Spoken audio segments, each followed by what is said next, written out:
More than 4 decades ago, people told Clint Eastwood he was already too old for Hollywood. Yet today, at 94, he's not only still directing and acting, but also dating a woman half his age. His mornings begin at 5 a.m. with an intense workout routine that would exhaust most men in their 30s. He still pilots his own helicopter, refuses to celebrate birthdays, and recently bought another multi-million-dollar property simply because he liked it. Hollywood's toughest cowboy isn't just surviving at 94, he's living. "Oh my gosh, I don't want to break your neck because I'm heavy," someone once told him, to which Clint replied, "You're not that heavy, really? And you can come to my office anytime." On May 31st, 1930, he entered the world weighing over 11 pounds. So large that the nurses nicknamed him Samson. His family enjoyed a comfortable life in an affluent Piedmont, California neighborhood with 2 cars, a swimming pool, and a country club membership. His mother could even trace their ancestry back to the Mayflower. But despite the privilege, Clint's path was far from easy, and much of the rugged, blue-collar persona he later became famous for was a carefully crafted image designed to survive in Hollywood. School was a constant challenge for him.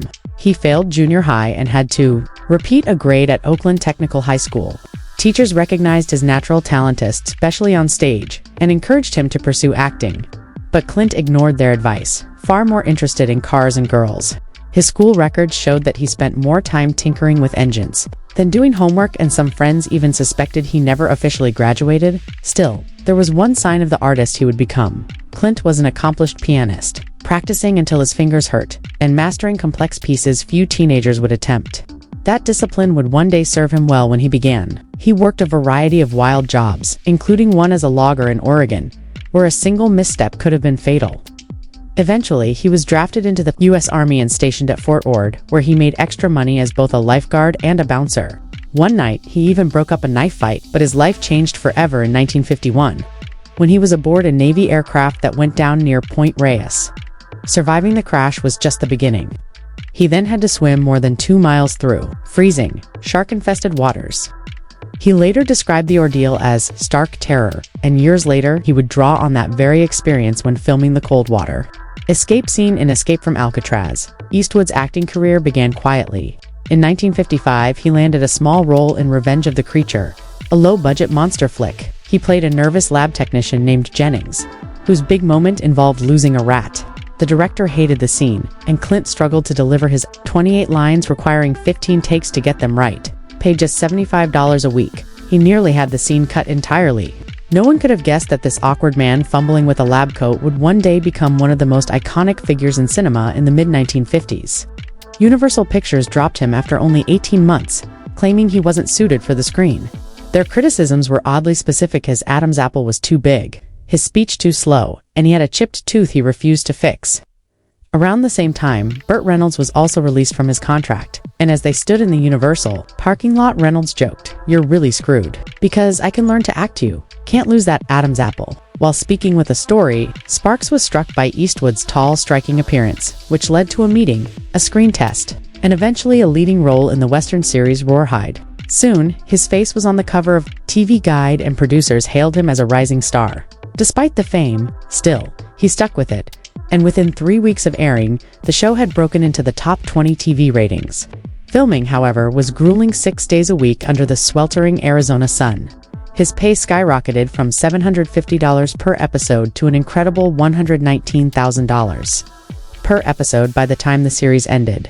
Yet his punctuality was questionable. Directors would plan their days around his late arrivals, with one admitting he never scheduled Clint in the first scene because he'd inevitably show up at least 30 minutes late. By Rawhide's 6th season, Eastwood was ready for a change. That opportunity came when an unknown Italian director, Sergio Leone, offered him a role in a low-budget Western, filmed in Spain.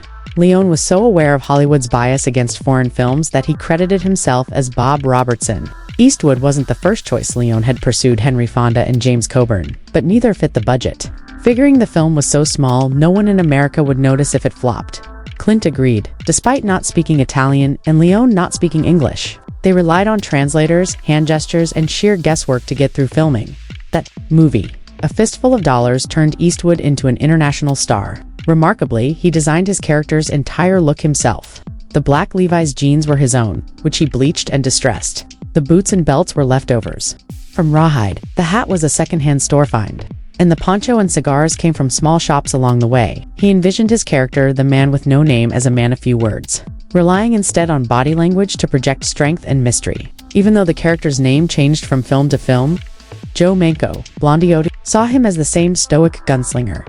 When the trilogy finally debuted in the US, critics were merciless, and the New York Times labeled The Good, The Bad, and The Ugly a repellent disaster. Time magazine mocked Eastwood's acting, saying he looked like a piece of wood.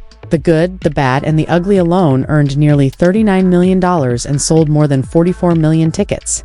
These so-called spaghetti westerns reshaped the genre and eventually won critical respect.